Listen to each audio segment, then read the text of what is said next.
perkenalkan, nama saya Marinda Osana dengan NIM 2200301004 dari kelas 2B1 angkatan 2020 jurusan Manajemen Usaha Wisata. Pada mata kuliah Kewirausahaan 1, saya akan menjelaskan tentang membangun usaha yang efektif. Di sini terdapat langkah-langkah, kriteria, dan juga rekaman hasil. Untuk langkah yang pertama yaitu identifikasi tipe-tipe ide dan konsepsi peluang berdasarkan konteks bisnis. Kriteria 1.1, tipe ide-ide diidentifikasi berdasarkan solusi-solusi yang ditawarkan. Rekaman hasilnya dapat mencakupi menyelesaikan masalah, karena bagi calon konsumen yang kebingungan atau tidak tahu ingin memberi hadiah apa kepada orang terkasih atau orang terdekat, dapat menjadikan bakat snack sebagai pilihan untuk dijadikan hadiah dalam berbagai acara seperti ulang tahun, hari jadi pernikahan, atau kelulusan.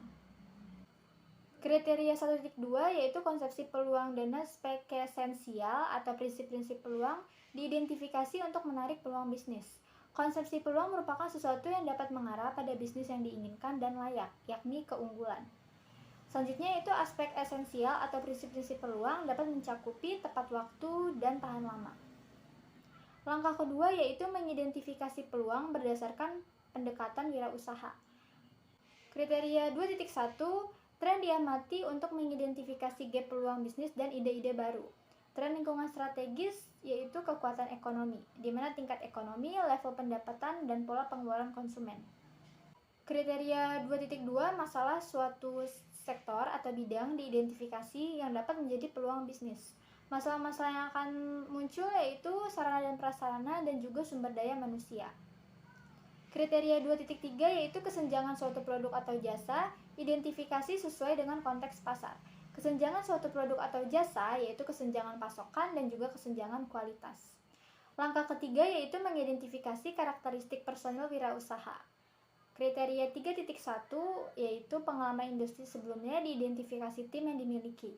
Pengalaman industri dapat memberikan keuntungan yaitu produktivitas, pengalaman mengatasi masalah, dan juga memiliki jejaring yang lebih luas. Kriteria 3.2 yaitu faktor kognitif diidentifikasi berdasarkan kualifikasi personil. Faktor kognitif dapat memberikan keuntungan yaitu kewaspadaan terhadap suatu masalah. Kriteria 3.3 yaitu jaringan sosial diidentifikasi berdasarkan pengalaman dalam jejaring sosial. Jaringan sosial dapat memberikan keuntungan yaitu hubungan yang kuat. Kriteria 3.4, langkah-langkah kreativitas diidentifikasi untuk membangun ide-ide baru atau yang lebih bermanfaat. Langkah untuk membangun ide kreativitas dapat mencakupi persiapan, wawasan, evaluasi, dan juga elaborasi. Langkah keempat yaitu membangun ide-ide bisnis. Kriteria 4.1, praktek brainstorming dikembangkan sesuai dengan aturan sesi. Praktek brainstorming di sini menghasilkan beberapa gagasan tentang topik tertentu. Pendekatannya berkisar dari seseorang yang duduk dengan catatan dan menuliskan ide bisnis yang menarik ke sesi brainstorming formal yang dipimpin oleh moderator yang melibatkan sekelompok orang. Selain itu, freewheeling yang merupakan ekspresi bebas dari ide-ide bebas dari peraturan atau pembatasan. Dianjurkan semakin banyak ide semakin baik. Ide gila atau aneh pun bisa mengarah pada gagasan bagus atau solusi untuk masalah.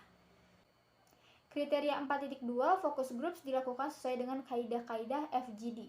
Kaidah-kaidah focus group yaitu membantu menghasilkan ide-ide. Kriteria 4.3 yaitu library and internet research dilakukan untuk mengembangkan ide-ide bisnis.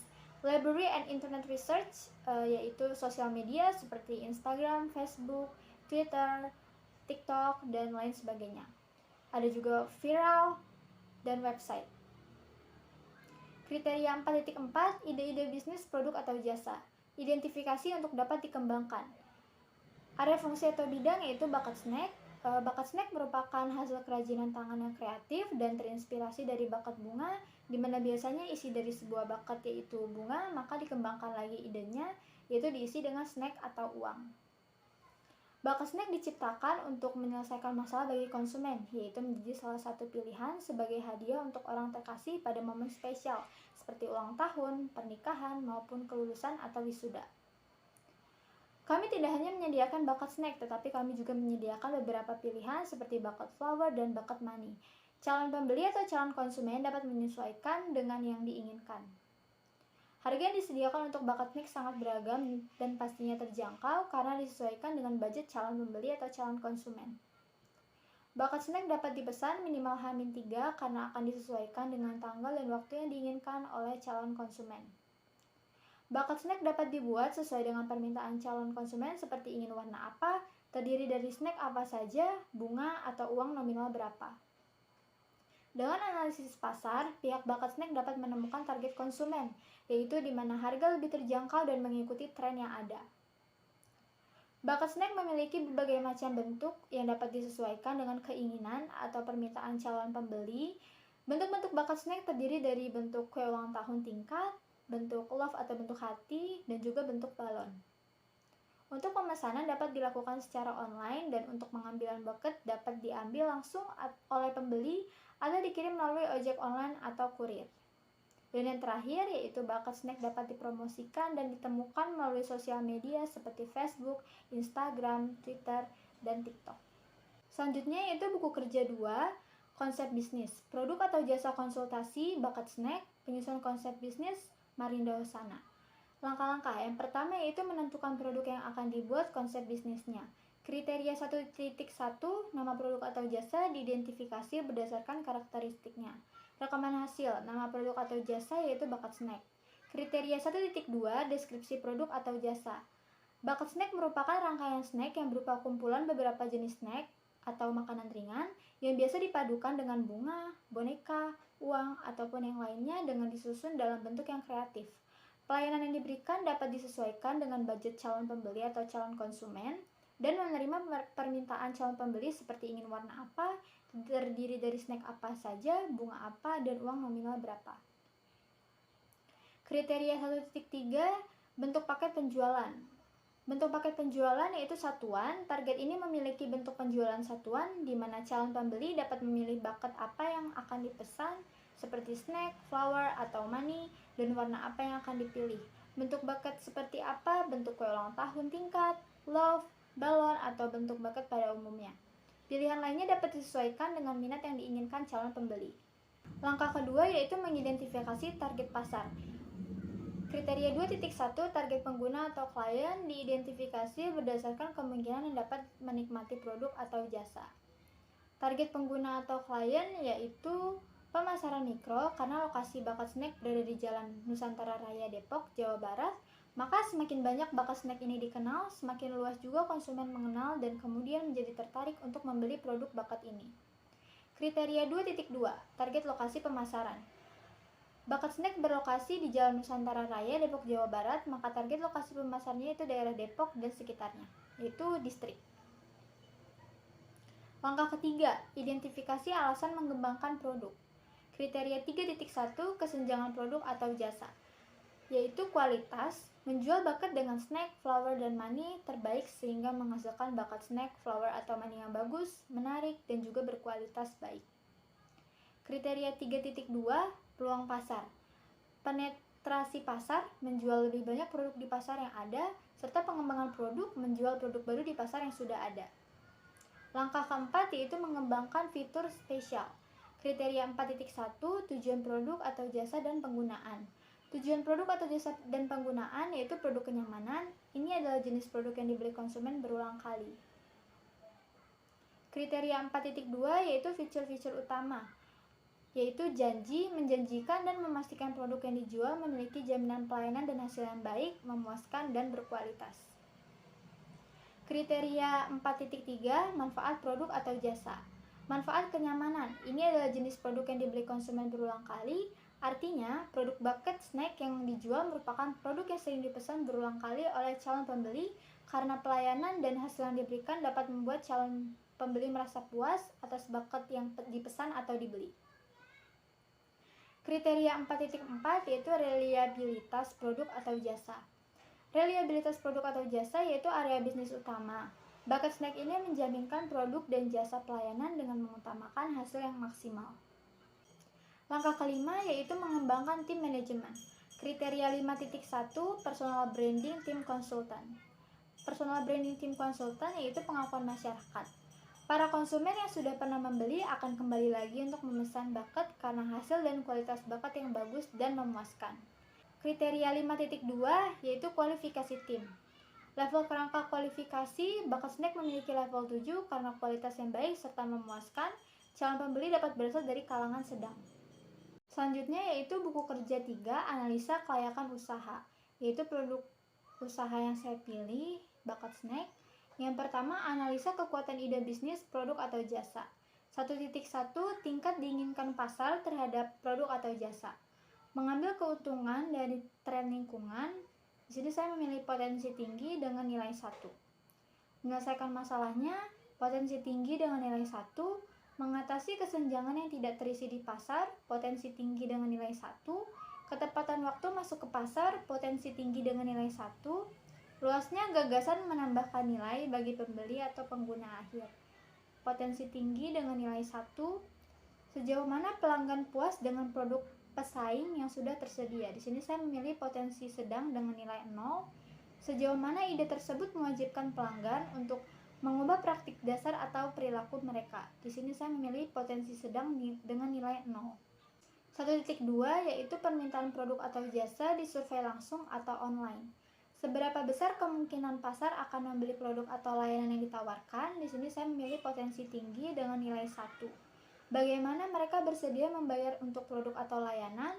Potensi tinggi dengan nilai 1. Dan di mana mereka dapat menemukan produk atau layanan ini untuk dijual? Di sini saya memilih potensi sedang dengan nilai 0. Untuk yang pertama yaitu analisa kekuatan ide bisnis, memperoleh nilai variabel yaitu 3,5. Yang kedua yaitu kelayakan target industri. 2.1 daya tarik industri. Jumlah kompetitor. Di sini saya memilih potensi rendah dengan nilai -1 yaitu banyak. Tahap siklus hidup industri. Di sini saya memilih potensi tinggi, fase tumbuh cepat dengan nilai 1. Tingkat pertumbuhan industri bidang ini, di sini saya memilih potensi sedang, pertumbuhan sedang dengan nilai 0. Pentingnya produk dan atau layanan industri kepada pelanggan, di sini saya memilih potensi tinggi, harus memiliki dengan nilai 1. Dan margin operasi industri, di sini saya memilih potensi sedang, yaitu dengan nilai 0. 2.2 daya tarik target pasar dan konsumen. Identifikasi target pasar untuk usaha baru yang diusulkan. Di sini saya memilih potensi tinggi teridentifikasi dengan nilai 1. Kemampuan untuk menciptakan penghalang untuk masuk bagi pesaing potensialnya. Di sini saya memilih potensi sedang, mungkin atau mungkin tidak bisa menciptakan dengan nilai 0. Daya beli pelanggan. Di sini saya memilih potensi sedang dengan nilai 0. Kemudahan membuat pelanggan sadar akan produk atau layanan baru.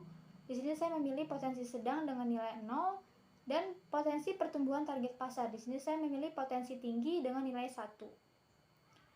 Jumlah kelayakan target industri yaitu 1,5. Yang ketiga yaitu analisa kelayakan organisasi. 3.1 kecakapan atau prowess management. Pendiri atau pengalaman pendiri dalam industri. Di sini saya memilih potensi sedang, pengalaman sedang yaitu dengan nilai 0. Pendiri atau keterampilan pendiri berkaitan dengan produk atau jasa baru yang diusulkan. Saya memilih potensi tinggi yaitu terampil dengan nilai 1. Sejauh mana jaringan profesional dan sosial pendiri atau pendirinya di industri yang relevan? Di sini saya memilih potensi tinggi yaitu luas dengan nilai 1. Sejauh mana usaha baru yang diusulkan tersebut memenuhi tujuan dan aspirasi pribadi pendiri atau pendiri. Saya memilih potensi tinggi yaitu kuat dengan nilai 1. Kemungkinan tim bisa disatukan untuk memulai dan menumbuhkan usaha baru. Saya memilih potensi tinggi yaitu sangat mungkin dengan nilai 1. 3.2 kecukupan sumber daya. Karyawan dengan kompetensi spesifik. Saya memilih potensi sedang dengan nilai 0. Perlindungan properti intelektual pada aspek kunci bisnis tidak berlaku pada saat pemula. Saya memilih potensi sedang dengan nilai 0. Untuk analisa kelayakan organisasi jumlahnya yaitu 2. Yang keempat yaitu kelayakan finansial. 4.1 total modal awal yang dibutuhkan. Modal ekuitas atau equity capital. Saya memilih potensi sedang dengan nilai 0. Modal utang atau debt capital, saya memilih potensi rendah dengan nilai -1. Modal khusus atau specialty capital, saya memilih potensi tinggi dengan nilai 1. 4.2. Kinerja keuangan bisnis sejenis. Karakteristik ekonomi industri, saya memilih potensi tinggi dengan nilai 1. Profitabilitas dan risiko saat ini, saya memilih potensi tinggi dengan nilai 1. Dan nilai perusahaan, saya memilih potensi rendah dengan nilai -1. Daya tarik finansial keseluruhan. Hasil keuangan historis, saya memilih potensi sedang dengan nilai 0. Proyeksi pendapatan, potensi tinggi dengan nilai 1. Keuntungan setidaknya untuk 3 tahun ke depan, potensi tinggi dengan nilai 1. Margin kotor dan laba sebelum pajak sebagai persentase dari pendapatan, potensi tinggi dengan nilai 1. Dan daya tarik relatif terhadap perusahaan lain yang telah Anda lihat, potensi sedang dengan nilai 0. Jumlah kelayakan finansial yaitu 1,3. Yang kelima yaitu potensi keseluruhan. Bagian 1, kekuatan ide bisnis. Dengan jumlah nilai 3,5 yaitu potensi sangat layak. Saran untuk meningkatkan potensi yaitu untuk segera mewujudkan produknya. Bagian 2 yaitu isu terkait industri atau pasar dengan jumlah nilai 1,5 yaitu potensi layak. Saran untuk meningkatkan potensi yaitu untuk segera diwujudkan target pasar yang lebih luas. Bagian ketiga, kelayakan organisasi. Dengan jumlah nilai 2 yaitu potensi sangat layak. Saran untuk meningkatkan potensi yaitu untuk segera diwujudkan desain organisasinya. Dan bagian 4, isu finansial dengan jumlah nilai 1,3 yaitu potensi layak. Saran untuk meningkatkan potensi, identifikasi kelayakan finansial. Penilaian keseluruhan dengan jumlah nilai 2,075 yaitu potensi sangat layak. Saran untuk meningkatkan potensi yaitu untuk segera diwujudkan langkah pengembangan bisnisnya. Ringkasan, ide bisnis bakat snack ini memiliki potensi sangat layak untuk dijual dan dikembangkan, serta akan segera ditindaklanjuti langkah-langkah pengembangan bisnisnya. Demikian penjelasan saya tentang buku kerja 1, 2, dan 3. Terima kasih.